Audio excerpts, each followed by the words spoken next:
وقالوا الحمد لله الذي أذهب عنا الحزن إن ربنا لغفور شكور Sadaqallahul azim. Sadaqallahul azim. Langsung saja kita simak kajian tafsir dari surah Fatir ayat 34 bersama dengan guru kita Al-Mukarram Ustadz Helmi Imami Yasin. Fadhal Ustadz. Terima kasih Mas David. Bismillah wassalatu wassalamu ala sayyidina Rasulillah. Assalamualaikum warahmatullahi wabarakatuh.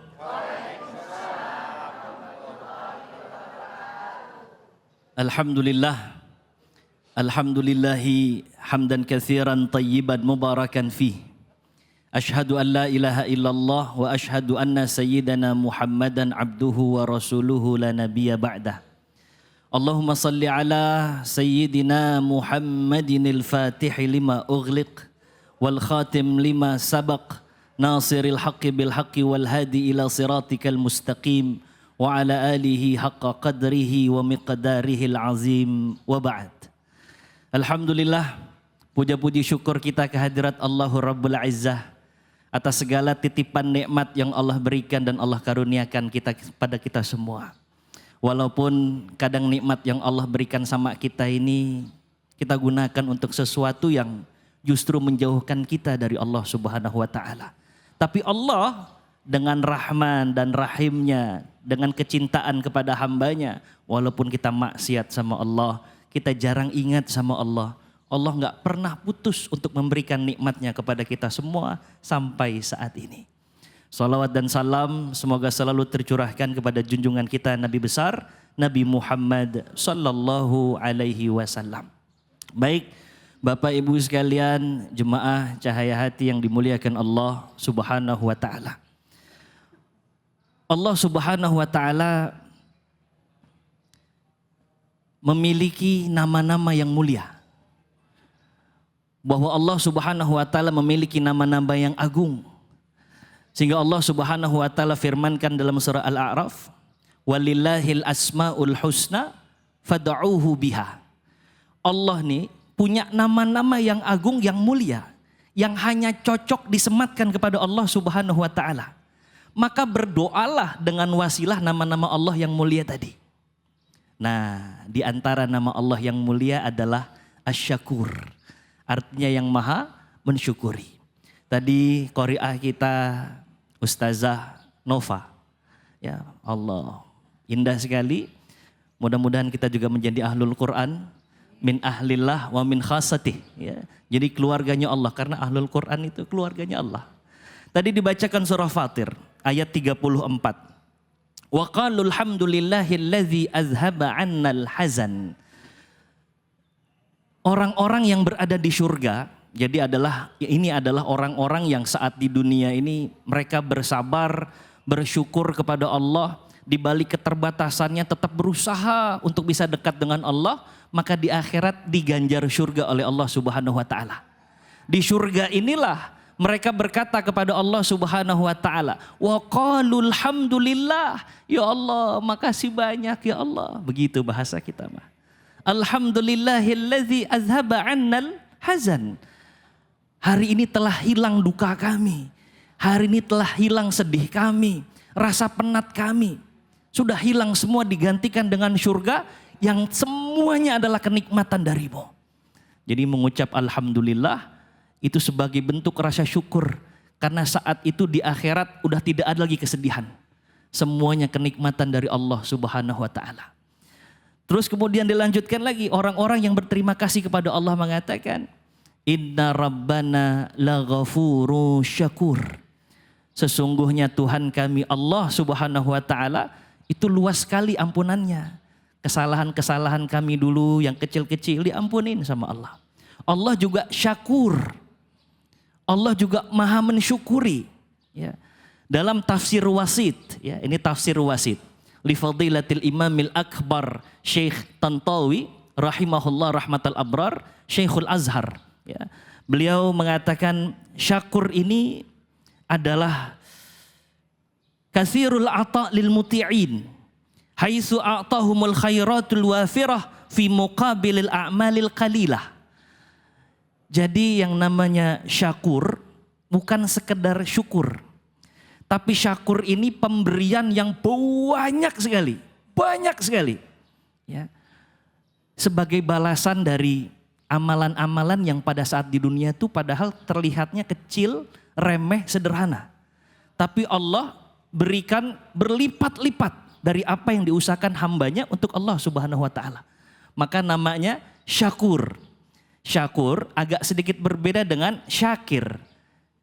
Syakur ini syukur kuadrat. Syukur di atas syukur. Sama kalau Allah mengatakan ghafir itu yang mengampuni. Tapi kalau ghafur sama kan?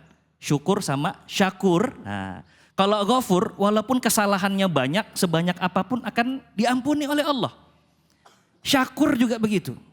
Jadi syukur kuadrat itu namanya syakur. Ya. Bagaimana hamba bisa bersyukur yang bukan sekedar syukur tapi syakur. Ya. Ibu nih bersyukur aja Allah udah tambah tuh nikmat-nikmat yang lain. Allah buka pintu-pintu nikmat yang lain. Baru bersyukur. Gimana kalau syakur? Oh lebih-lebih lagi. Allah Subhanahu wa ta'ala gambarkan itu. Ya. Dalam Al-Quranul Karim surah Ibrahim ayat 7.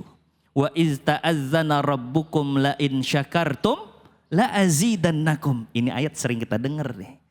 Kata Allah, kalau engkau benar bersyukur la azidannakum, enggak ada jeda lagi itu. Langsung cash, kontan, Allah kasih, bukakan pintu-pintu nikmat yang lain. Enggak jeda lagi.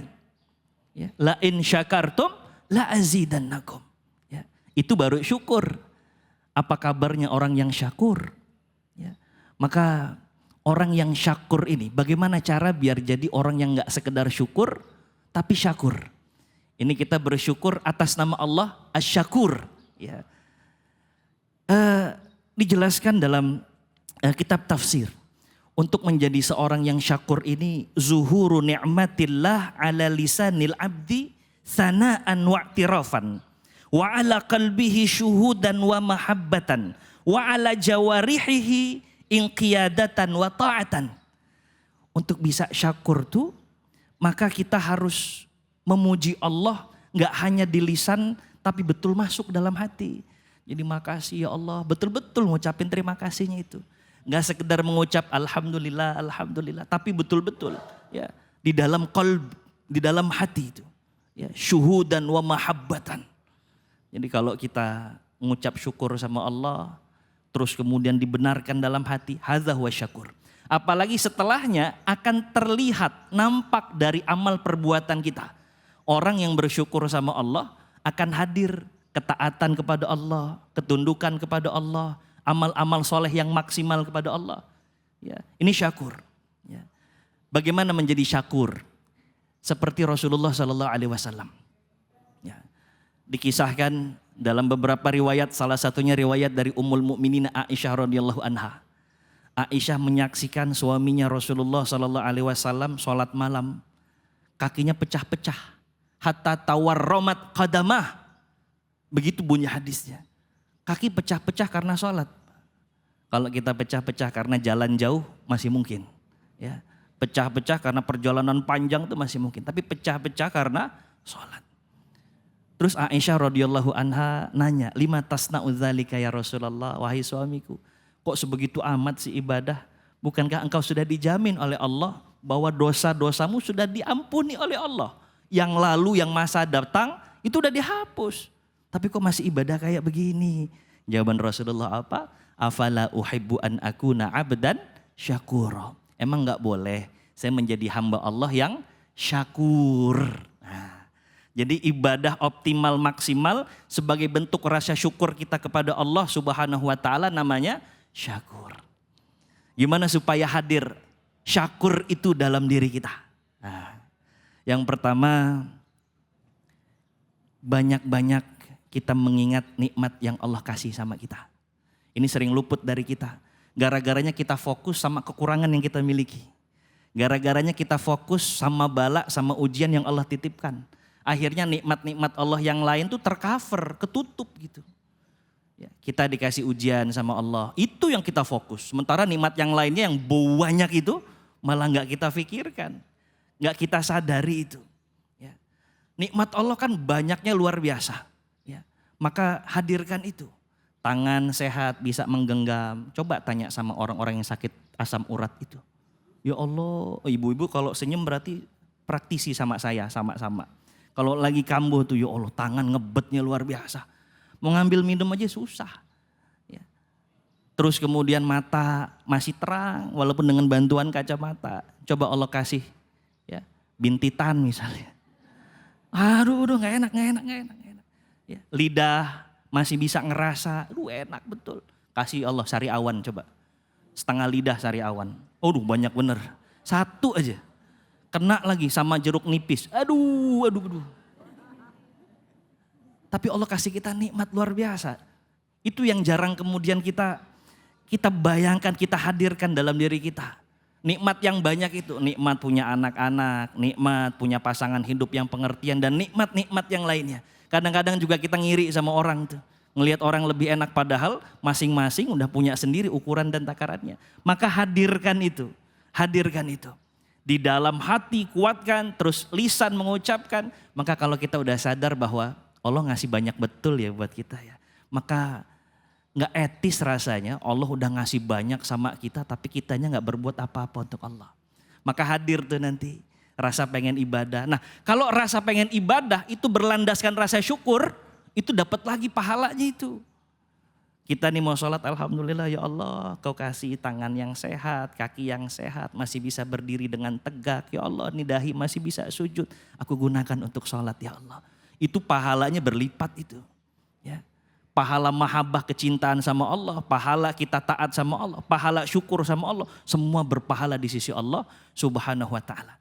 Maka berusaha kita menjadi hamba yang gak sekedar syukur, tapi syakur. Ya, optimal, maksimal, dan Allah akan berikan yang lebih untuk kita semua. Barakallahu fikum. Alhamdulillahirabbil alamin. Jadi hamba yang bersyukur, tapi yang lebih istimewa adalah jika kita syakur 2 kali. Kalau katanya dalam kitab Ta'rifat, Syekh Muhammad Al-Durjani mengatakan bahwa itu diibaratkan seperti pohon kaktus yang tumbuh di tengah gurun pasir. Dapat airnya sedikit tapi dia bisa tumbuh gemuk dan besar. Artinya apa? Walaupun sedikit yang didapat tapi dia optimalkan rasa terima kasihnya kepada Allah. Gitu ya Zat ya? Betul. Ya kira-kira. Baik, silakan Ibu, ada yang mau bertanya, monggo. Ya silakan langsung pertanyaannya. Baik, terima kasih Mas David. Ya. Assalamualaikum warahmatullahi wabarakatuh. Waalaikumsalam warahmatullahi wabarakatuh. Nama saya Ratna Setiasari dari Majlis Ta'lim Anissa Kemuning Taman Duta. Saya mau bertanya Pak Ustadz, bagaimana menyikapi hidup yang pas-pasan walaupun selalu bersyukur? Mungkin itu aja, terima kasih. Wassalamualaikum warahmatullahi wabarakatuh. Waalaikumsalam. Ustadz maaf, ini pertanyaannya juga mewakili banyak orang termasuk diri saya juga nih Ustadz. Silakan Ustadz. Kalau saya mah seneng hidup pas-pasan kan. Seneng. Pas butuh pas ada ya Ustadz. Pas pengen umroh bisa. Pas pengen punya mobil Allah kasih. Alhamdulillah. Pas pengen rumah Allah cukupin. Ya Allah. Pas-pasan. Amin ya Allah. Mungkin ini redaksinya bagaimana kita Hidup menjaga syukur di tengah kekurangan, mungkin begitu. ya Jadi keterbatasan walaupun lah ya. keterbatasan tapi tetap merasa syukur. Betul. Baik, bismillah wassalatu wassalamu ala sayyidina Rasulillah. Baik, gimana untuk menjaga rasa syukur kita kepada Allah subhanahu wa ta'ala di tengah keterbatasan gitu. Yang pertama, banyak-banyak tafakur Bu. Untuk menyadari tadi, ternyata yang Allah kasih sama kita jauh lebih banyak daripada yang Allah uji untuk diri kita. Lebih banyak nikmat ketimbang bala. Dan itu gak akan sampai kalau kita gak tafakur. Tafakur itu menyediakan ruang dan waktu untuk kita berpikir, mengaktifasi otak dan hati kita. Oh ternyata Allah ngasih banyak banget ya gitu. Ya. Jadi tafakur itu. fikratun fi ala illah wa ni'amillah yatawalladu minha asyukr wal mahabbah. Jadi orang yang tafakur terhadap karunia-karunia yang Allah berikan kepada dia, itu akan melahirkan rasa syukur dan juga rasa cinta kepada Allah Subhanahu wa taala. Ya. Jadi tadi itu dipikirin, ya Allah punya anak-anak. Ya senang alhamdulillah. Saya kemarin ini baru kejadian ini. Salah satu ketua DKM masjid, Allah mudah-mudahan Allah jaga dia. Itu cerita, Ustadz saya sudah hampir 1 tahun ini cuci darah. Katanya, seminggu 2 kali. Kalau dicuci darah lelah rasanya. Tapi dia ngomong apa selanjutnya, bikin saya ini takjub sama beliau. Tapi alhamdulillah Ustadz, Allah ngasih ujian ini setelah anak-anak saya udah nikah, anak-anak saya sudah kerja. Coba Ustadz, kalau saya dikasih ujian ini saat saya ini masih harus menyukupi kebutuhan anak-anak saya. Ya Allah, Allah baik betul. Ngasih saya ujian ini pada saat anak-anak udah settle semua. Kok ucap lu begitu? Ustadz, alhamdulillah nih ya Ustadz ya. Dari pertama saya cuci darah sampai terakhir anak saya, mantu saya, cucu saya gak pernah absen nemenin saya. Alhamdulillah Ustadz. Sempet ngomong alhamdulillah tuh. Jadi yang ada dalam dirinya adalah nikmat Allah yang lebih dominan ketimbang ujian yang Allah berikan itu. Maka tafakur, Bu. Kita mesti banyak-banyak berpikir itu. Sebaik-baiknya tafakur kapan? Di pertengahan malam. Ya. Fa inna nasyi'atal laili hiya asyaddu wat'au wa aqwamu qila. Hati itu lebih terbuka untuk yang kita pikirkan lebih masuk lah begitu. Yang kedua, jangan banyak membanding-bandingkan. Ini kadang-kadang sih kita suka banding-bandingin.